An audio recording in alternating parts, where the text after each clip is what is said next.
knowing there's something better on the other side, or you can give up and stay where you are. And everybody ready to dive into these topics. Let's get into these covert contracts. I got some new apparel coming out with super style. Leadership is about making sure that things get accomplished in the most effective manner. You are a relationship guru, right? Listen, I think you're a relationship guru. I think you are a fitness influencer. Kind of like mindset in your business. Why men don't want their women on social media. I might edit this podcast, put this at the beginning. It's always good to, follow somebody. That's a smart woman. Yeah. It's your girl, Gia Macool, and you are here for part 2 with Mr. Zuby over here. Hello, how are you? Went not the easy route. She could have easily bankrolled, just like all the other girls do in this industry. Hey man, you only learn through failure a lot of times. You're Going through failures, trying again.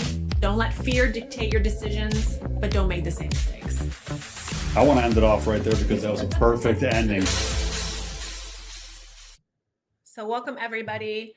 We are going to be bringing on a special guest today, but before I do, I want to kind of introduce what we're going to be talking about today. So I figured, since I hammer this topic a lot on Twitter about women wearing multiple hats and being able to do them well, or being able to do multiple things well, not just in their relationship, but everyday life.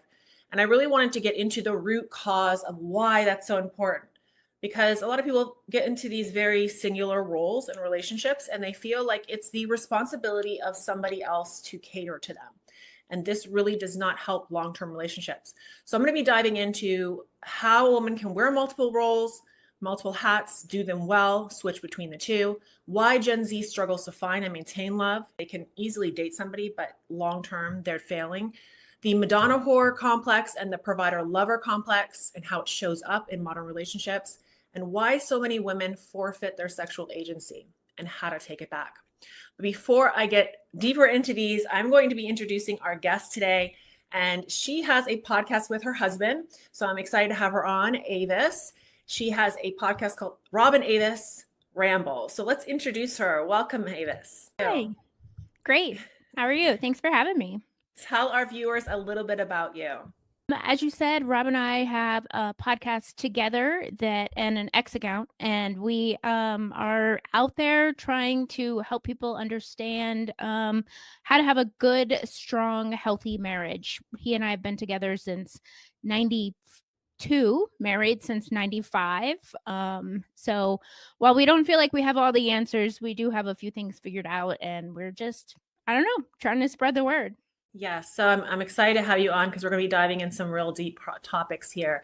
I know that I talk a lot about these things like in random tweets, and I don't really get the chance to get into them into a deep dive. So I'm happy to have you here to get another woman's perspective on it.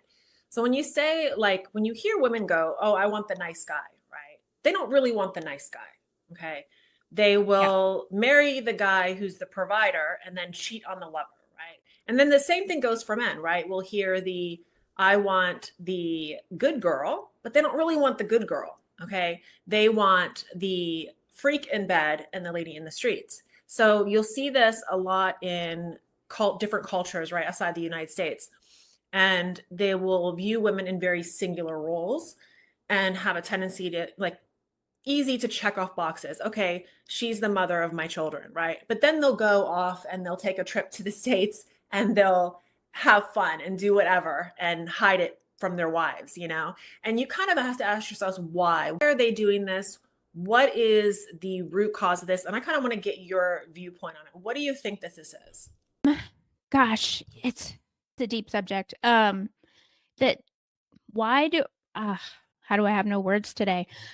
I don't fully understand it. But yeah, you need to kind of fill all the needs of your husband. And if you're not doing that, they will find it other places. But yeah, being tacked down into a singular role, I think you have to fight against that and just sort of, like you said in the topic, wear the multiple hats, show your husband that, yeah, you can be a mother and fun in bed. So I think it's a lack of communication between the husband and the wife. The husband telling the wife that that's what he would really like, or is he just looking for it somewhere else? I think human instinctually, they want the best of both worlds. So they want both sides. And instead of understand that each person individually can take responsibility for that with the right communication, as you mentioned, they would rather just point blame, right? Or just say, oh no, this is bad. They like to label things good and bad when they're really not good or bad, right? It's just that it's somebody who can versus somebody who can't. I always said, I say this a lot online, those who can't will always hate those who can. So when we talk about like wanting a wife who's down for adventure, who's enthusiastic about sex, who, not just desires sex, but wants to please her man, right? She wants to be this fun person that he's constantly coming back to, or he, really enjoys to be around.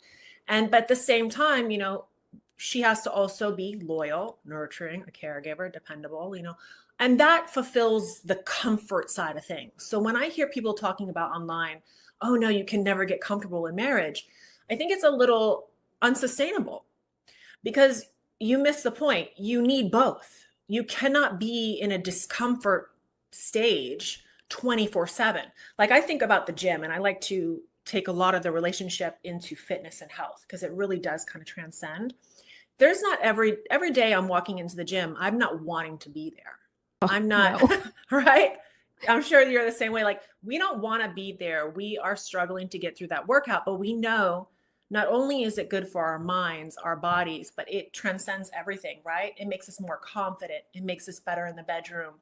It makes us better mothers, wives, everything. So, we're not always going to want to feel, you could not always want to feel like you're in the gym. Like when we're, going through those exercises and sweating and bleeding and crying, that's a discomfort stage. So why would you want to be in a marriage in a discomfort stage 24/7? It's not sustainable.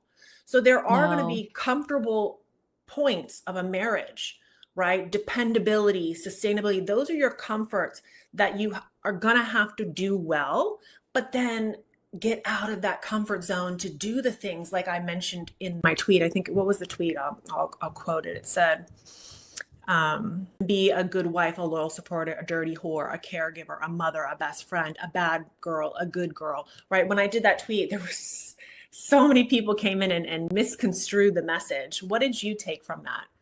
I think I connected with it. I mean, like you said, when Rob and I go out, I dress a certain way, but if I'm not leaving the house, all bets are off, right? Like you said, the nice lady in the streets, the whore in the bedroom. Like, I mean, when I just recently had our first grandchild. And so when we were there, I was in, mother mode, like helping my daughter and connecting with my new grandson. And then like, as soon as I was done with that, like I knew Rob was there to comfort me. And then when we got home, like, okay, mothering role, like take that hat off for a little while and put on wife hat, like you really need to be multifaceted and really just like, you can't do it all at the same time, but you need to know when it's appropriate to be doing what. And so, and like you said, you need to be able to hit all of those hot topics. We need it all. We can't have it all at the same time, but we need it all when it's appropriate. Agreed, because in every relationship, there's going to be two dynamics, right? There's the male side, there's the female side. It's how we're both thinking. But when you hear stories about men cheating, we like to point fingers at the man a lot. Like, everyone like, oh, he was wrong. And I'm not condoning cheating. I mean, that's not what I'm saying. But we have to understand that the root problem here, like no one is asking what the woman was doing or what she was or was not doing, right? Like a man, when I speak to men in my counseling and whenever we do anything, where I'm one-on-one, one of the biggest things I hear is, I don't even want to have sex with her anymore. Like, that's what I hear from men. Like, I don't even want to have sex because it's not even fun. It's not enjoyable. So this comes down to, after a while, a man's just going to stop trying. He's not going to want to do anything with her and he's just going to give up. But testosterone is a very potent drug, right? And it doesn't mean that he doesn't stop wanting to have sex. It just means that he doesn't want to have it with you. And that's a very dangerous position to be in a relationship, because you is what opens up the doors to looking and then then, when you hear people go, oh, he has a porn addiction. Well, no, maybe just have enthusiastic sex with your husband and he wouldn't want to watch porn, So there's so many things that go into it. Yeah. Was there ever a point in your marriage that you felt this way, that you felt, I'm not wanting to have, that desire kind of got turned off? And if you did, how did you bring it back?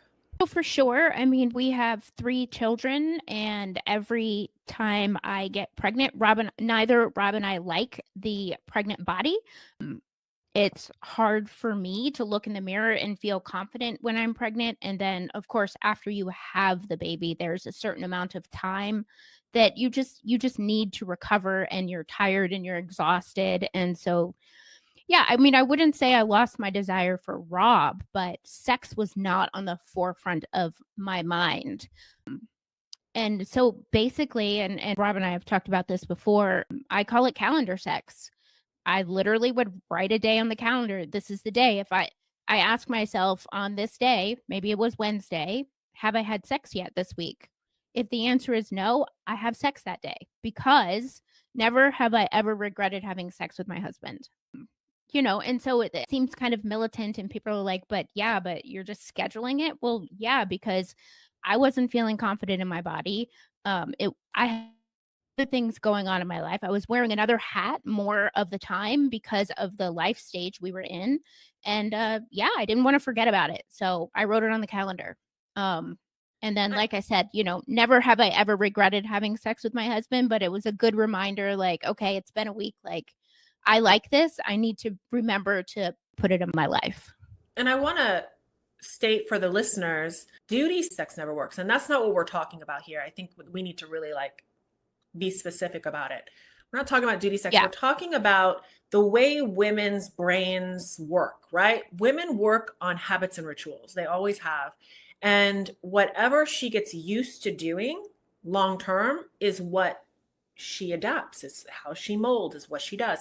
So it's important. And I think, Avis, that's a very smart idea, because what you did was you knew yourself. You took responsibility for your own habits and rituals. You knew that if it wasn't something that you made it a point to make a priority, it was going to slowly become a thing. And I think that this happens a lot. And I'm going to have a live later on for the listeners around 6 p.m. tonight on gaslighting in a marriage, because women will gaslight their husbands into believing that not wanting to have sex anymore and being comfortable in a marriage without sex, it becomes normal. They normalize it. And this is gaslighting. This is a manipulation from a wife to a husband. This is not normal. You need that sex. Men are not only wired to want sex more than women, but women are taught that sex, especially as a child, I know for me, maybe you can tell me, maybe this is true for you. As a child, especially with religion, because my family was very religious, we're taught, anything like kissing or anything at all is like bad. Like my mom was like, turn that off. Like, we're not watching that. Like if somebody was kissing on a movie, like we weren't even allowed to watch anything like other than PG, but if somebody kissed, she would turn it off.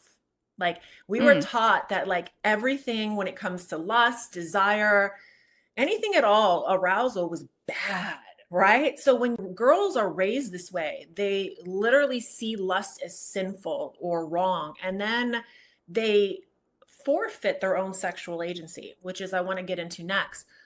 We see this a lot with feminism too. They'll say stuff like, it's up to a man to turn me on. But then they'll turn right back around and say, I'm independent. I can do it better than a man. They'll say all these things, but when it comes to having sex in their relationships, now it's his job to turn me on. Oh, I'm a microwave. You need to turn me on. No. You are forfeiting your own sexual agency. Women have their own sexual agency is that they take responsibility for the fact that that is their job to initiate and to arouse themselves, and their husbands. That's part of, what you take on as a wife.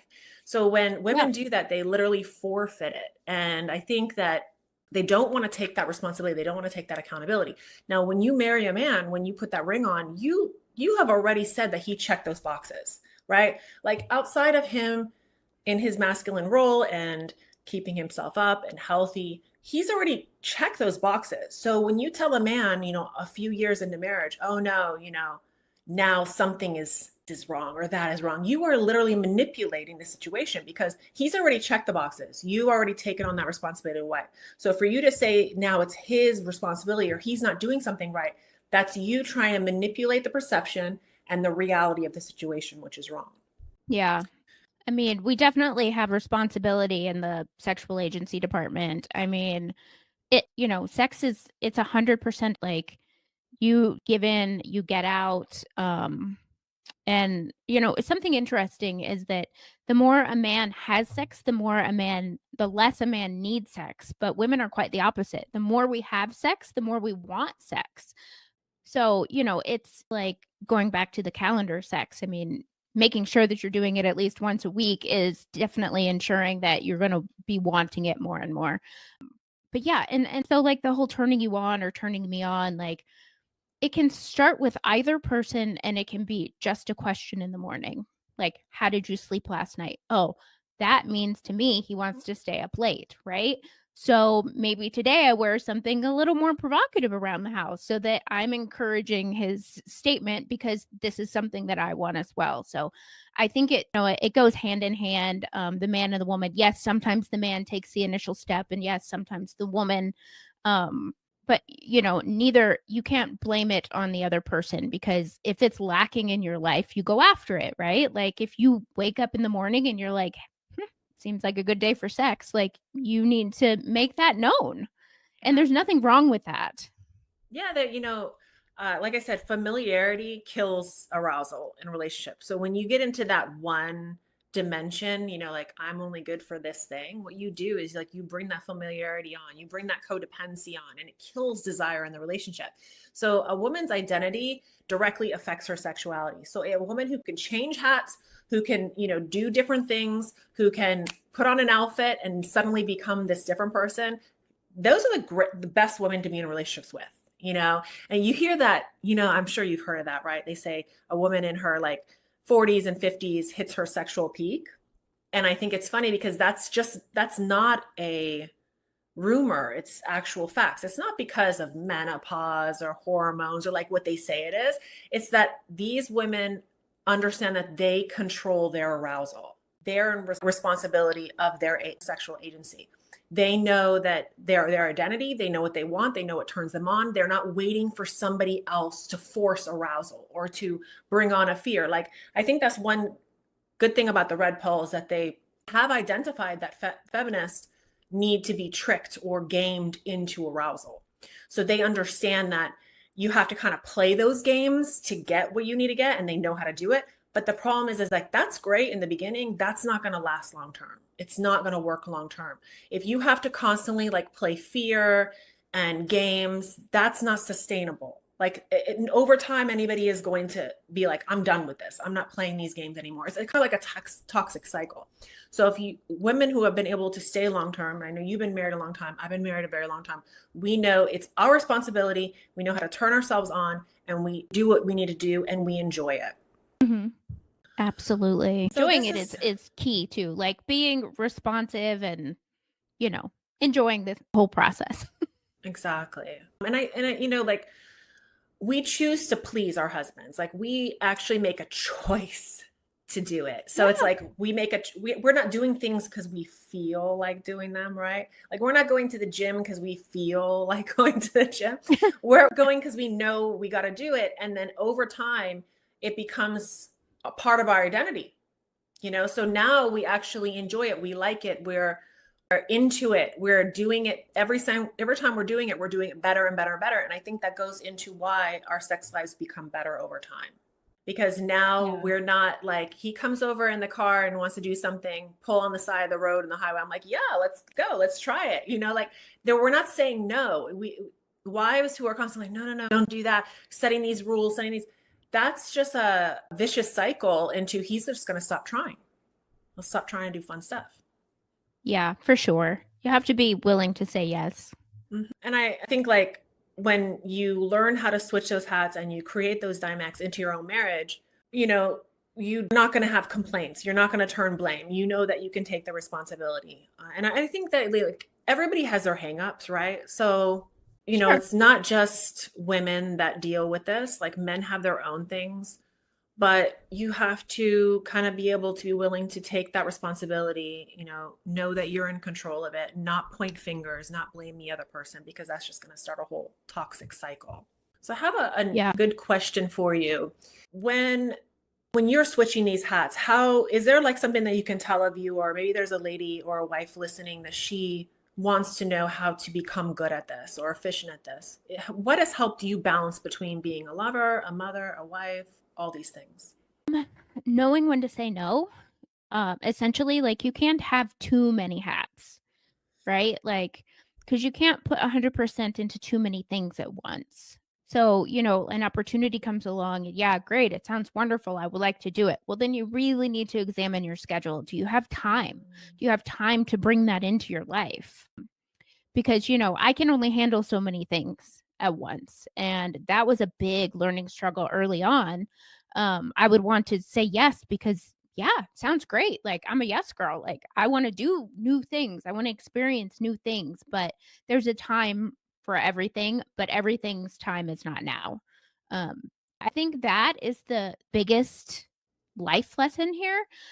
When the kids are little, you spend a lot more time with the kids, and that leaves a little less time for personal hobbies or self-care, and you really need to start from the top down, right? Like, self-care is very important. I don't believe any woman should eliminate her gym time, or if her man likes her to have her nails done or her lashes or her hair a certain way, and she's into that for him, which I think women should be, then she needs to be making time for that as well. And those are priorities. And so I think you start with your biggest hats and then you work your way down. And there's not always time in every season for everything. So I think that's the biggest thing.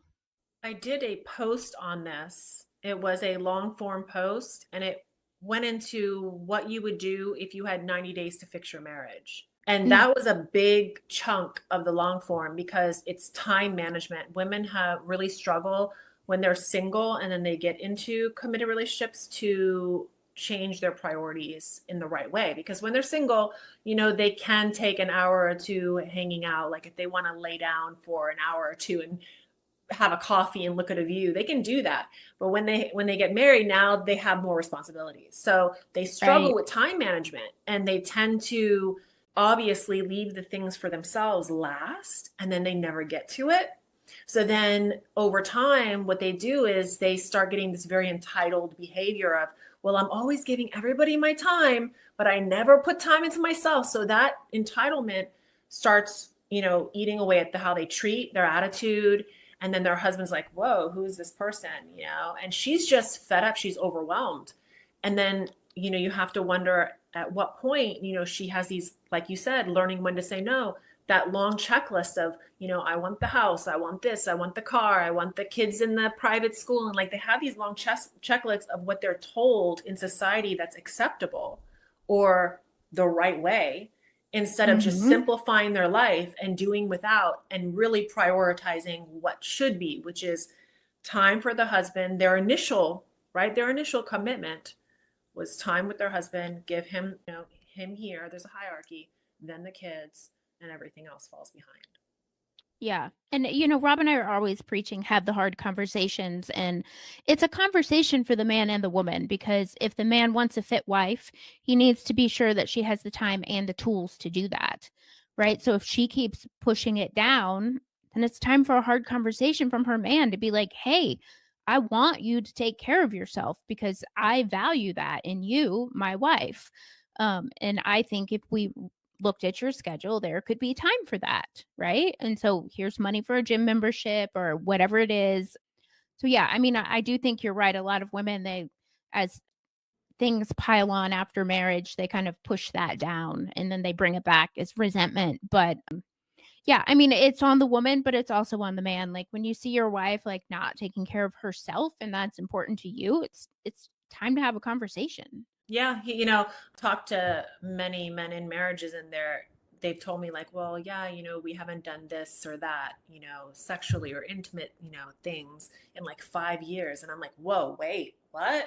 like 5 years? Like, 5 why years? wasn't this a conversation the very first week that it went down? Like, I think what people do is they let life go, right? And kids and things come in and they're like, we'll do it tomorrow. We'll do it next week. Do it next month. Same thing with working out, Yeah. right? I'll go tomorrow. Tomorrow turns Yeah. 3 days. 3 days turns a week. Before you know it, it's a month, you know, and then they're like, where'd this 10 pounds come from? You know? Yeah. It's like, you should have went to the gym when you didn't feel like it. You should have had sex with your husband just because, and forget everything else. Leave the dishes, forget everything else. You know, you have to know what things are prioritize time management, do the right things in the beginning. Now, Mhm.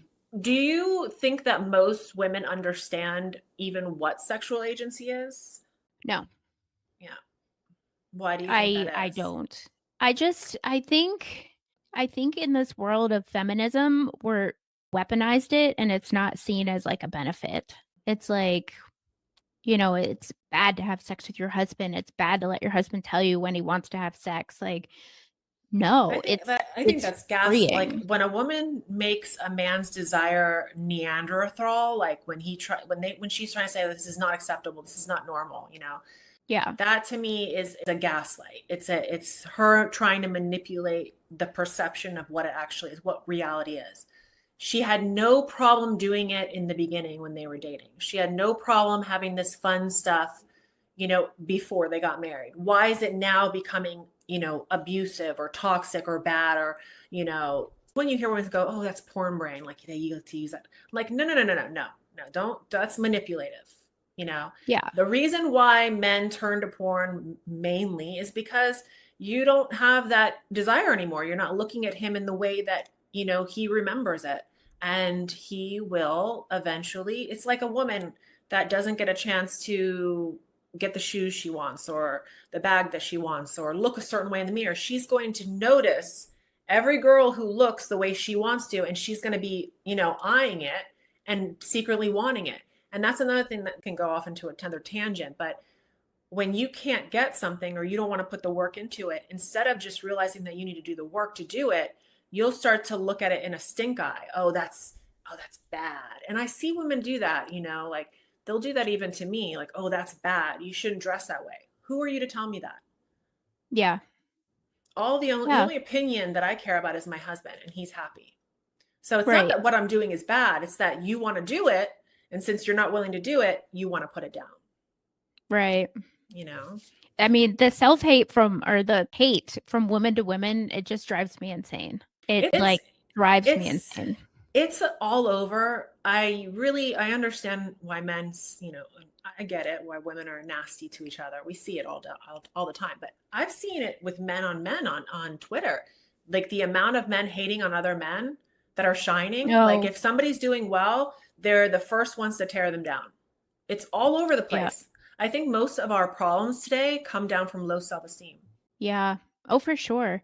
I do some personal training and I see it in my ladies all the time. You know, like I think for me, I'm not body positive in like I think you can be too large because you're upping your comorbidity factors and you know, your health is definitely taking a hit because you're so large. But I'm also not like you have to have a thin size 2, size 4 body either, right? Like I think there's some middle ground there. And there's somebody for everybody. Like some men like a little more curve. Some men don't. So, you know, like when I say I'm body positive, that's what I mean. But I see women and they're like, "Oh, I don't want to get naked in front of my husband anymore." How can you have a spicy marriage if you don't want to get naked? Girl, that's the body you have and that's the body that he's into because he's still with you. So like get naked and get freaky. That is like you got to work with what you have. And if you don't like what you have, you better be working for what you want. That's it. And that's how I see it. You know, like I think women are harder on themselves than men, right? Like my husband always says, you know, you need to put on weight. I'm like, what? No way. Like I need to like keep going. He's the opposite, you know? But yeah, so I think women are harder on themselves. They just need to walk around naked. They need to do it often. They need to make it a point. If it's not a habit already, make it a habit, you know, get into it. Even if, like you'll hear, oh, I have kids, I can't do that. Okay, fine. When the kids go to bed, you have your bedroom, close the door to the bedroom, do it just within the bedroom, wear on something cute in the bed when you're going to go to sleep with him. So, find what you can do. Okay. Work with what you can. What role do you think women neglect most in marriages? What role out of all the hats, what role do they neglect most? I mean, it's got to be the sex. I think because as women, I think it's ingrained in us to take care of our kids, to take care of our homes. If we have jobs, 9 to 5, like traditional jobs, like we want to do a good job in that. And then, like we were talking about earlier, we just knock all of the other things that we do for ourselves down below those things. And so I think that is the number one problem, is when women get too busy. They don't take care of themselves, which causes a lack of confidence, which means they don't want to be naked in front of their husbands, which impacts the sex. I mean, and of all the women I know, take into account that a lot of people are just not healthy, right? So they're like walking around, like, let's say, I would say a large percentage of American women were on birth control from a very young age, and they don't understand how that affects their sex drive. They don't understand how that affects everything around them. So they have low T, they are walking around unhealthy, they're not going to the gym, they're not doing testosterone boosting, activities, eating the right foods. All these things are going to affect their desire. And I noticed a huge difference when I started taking a proactive approach to it. I start seeing what's going on, where my T levels are, everything. When I start regulating it, that changed a lot of things for me and helped me in my marriage. So whenever I talk to somebody, I kind of like try to find out where they are. Have they been tracking? Are they eating the right? Are they going to the gym? And then once you can kind of like narrow down the symptoms, you can start getting closer on to like, now it's just you just doing the work and just actually doing it and making it happen. Yeah. I was going to say something. I lost my train of thought. Oh, back to the birth control. I recently read a study that says women on birth control pick men who are not as manly, like your beta male versus your alpha male. What? I mean, that's not what we want. That is not what we want, ladies. I like a little spicy in my man. I don't know if I necessarily agree with all of that. I guess, they can, I just think it's just not being aware. I think on average, women are just not aware of who they are, what they want. They kind of go with the flow. They let people kind of tell them, they copy people. So, because I was on birth control and I was off of birth control, and I've been with the same man my whole life. So, so like, I don't really like when I hear certain things, I'm like, I take it with a grain of salt, because if you're aware of what you want and what you need to do, and you don't let people persuade you, you can, a lot of the stuff being said today is just like meaningless to me. It's just all talk. That's why even when I tell people about relationships, I'm like, if it's not working for you, like what works for me, it might not work for you. Yeah. And that's okay. Yeah. But what I don't like is when they say, like, I've never sat here and said, men should marry. Oh, if a man doesn't marry, he's something wrong with him. Never been like that. Hey, I don't think everyone should get married. I don't think everyone should have kids. I am like, hey, different strokes for different folks. But I don't like it when somebody will see somebody doing something that works for them, whatever that may be, married, single, living apart, and then put them down just because they're living differently than them. That's what they want to do. That's what works for them. If you truly are happy where you are, you're going to say kudos to them if they're happy. It's the people who make you feel like you are inferior to them because you're living differently than them. That makes me all that tells me is that you want to be doing what they're doing, but you can't. So you got to rag on them. That's how I see it. So I just think, hey, what works for you, and just because they're not doing it exactly like you doesn't mean anything. But if you're not where you want to be in your relationship, be okay with learning, trying new things, be open-minded, be aware. Yeah. I mean, we can learn something from everybody, I think. Exactly. Yeah. I hope we helped some of the listeners. I hope we got, some questions answered. If you guys have any questions, feel free to throw them in. I will try to answer them. I don't see any right now. We have one here. This is going into religion. This is a whole different topic. Maybe we can get into that later. He's saying how men need women of Christ and to keep that in mind.